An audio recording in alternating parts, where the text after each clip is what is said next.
இழுத்து அவர்கள் படித்து காண்பித்தார்கள். சிகை கொற்றான் என்று படித்து காண்பிப்பார்கள். அதை பார்த்துட்டு என்ன நினைச்சாங்கன்னா, இப்போ இன்னைக்கு பார்த்தீங்கன்னா வைரல் ஆயிட்டு இருக்கு எல்லா மீடியாலையும். சிகைன்னு சொல்லிட்டாங்க. சிகைங்கிறது சமஸ்கிருத வார்த்தை.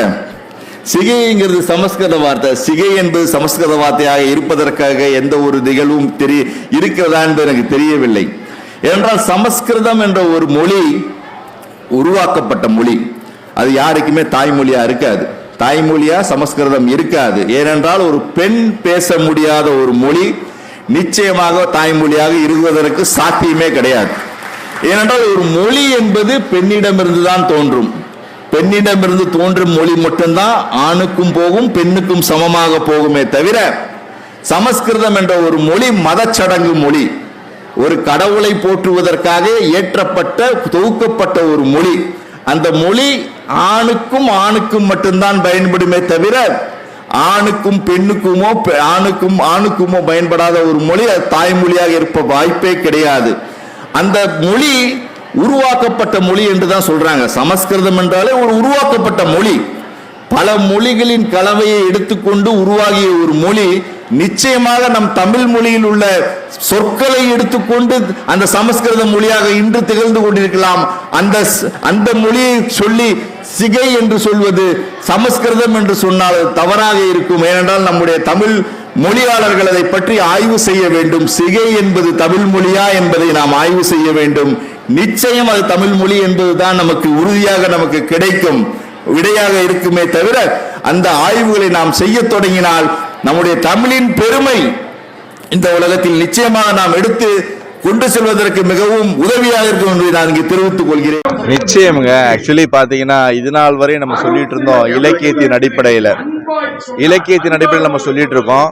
நம்ம ரோமானியர்களோட தொடர்பு இருந்தது, கிரீக்கர்களோட தொடர்பு இருந்ததுன்னு சொல்லிட்டு இருக்கோமே தவிர, பல அகலாய்வுகள்ல பாத்தீங்கன்னா பெர்னிக்கே போன்ற இடங்கள்ல அகலாய்வு நடந்திருக்கு. அங்க பானை ஓடுகள் எழுதெல்லாம் கிடைச்சிருக்கு. அதெல்லாம் வச்சுட்டு தான் நம்ம இதனால வரை பேசிட்டு இருந்தோம். தெற்காசிய நாடுகள்லும் கிடைச்ச கல்வெட்டுகள் வச்சு தான் பேசிட்டு இருந்தோம்.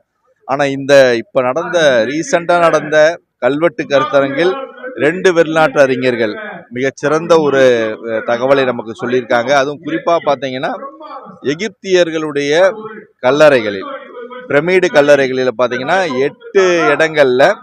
8 கல்லறை இடங்கள்ல 30க்கும் மேற்பட்ட தமிழ் கல்வெட்டு கிடைச்சிருக்குன்னு சொல்லியிருக்காங்க. அது பெருமைக்குரிய விஷயம். இன்னைக்கு நம்ம எப்படி நம்முடைய மக்கள் பாத்தீங்கன்னா பழைய கட்டிடங்கள்ல கோயில்ல எழுதி வைக்கிறாங்களோ அது போல ஒரு கிராஃபிட்டி மாதிரி நம்முடைய தமிழ் எழுத்தை எழுதி வைத்திருக்கிறார்கள்.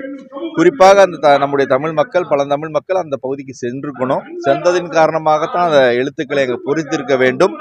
அந்த எழுத்துக்கள் அனைத்தும் நம்முடைய தமிழி என்ற எழுத்து வகையை சார்ந்த எழுத்துக்கள். குறிப்பாக 2000 ஆண்டுகளுக்கு முன்னால் தமிழர்கள் அந்த பகுதியில் வாணிப தொடர்பை கொண்டிருந்தார்கள், சென்றார்கள் என்பதை ஆதாரபூர்வமாக இந்த செய்தி விளக்கி இருக்கிறது. ஒரு மிகச்சிறந்த ஒரு செய்தியா நான் கருதுறேன்.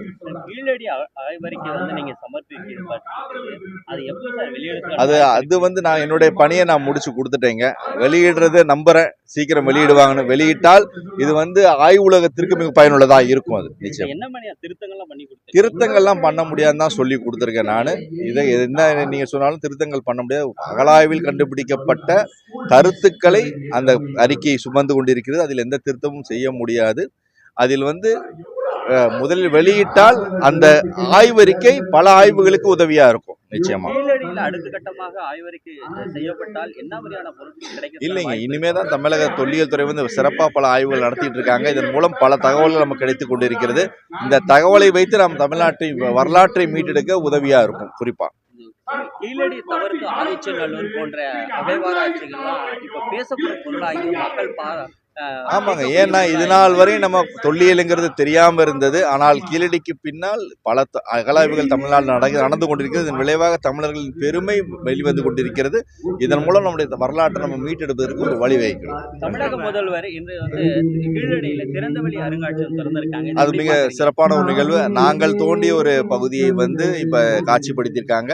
நிச்சயமாக அது எவ்வாறு விளங்கியது என்பதை பார்ப்பதற்கான ஒரு வாய்ப்பு அதை ஏற்படுத்தி கொடுத்திருக்கு. ஒரு நல்ல செயல் அது. தமிழகத்தில் அகழ்வாராய்ச்சி பணிக்கு முதல்வர் எப்படி செயல்படுறான்னு நினைக்கிறீங்க? தமிழக அரசு மிக சிறப்பாக செயல்படுத்துங்க.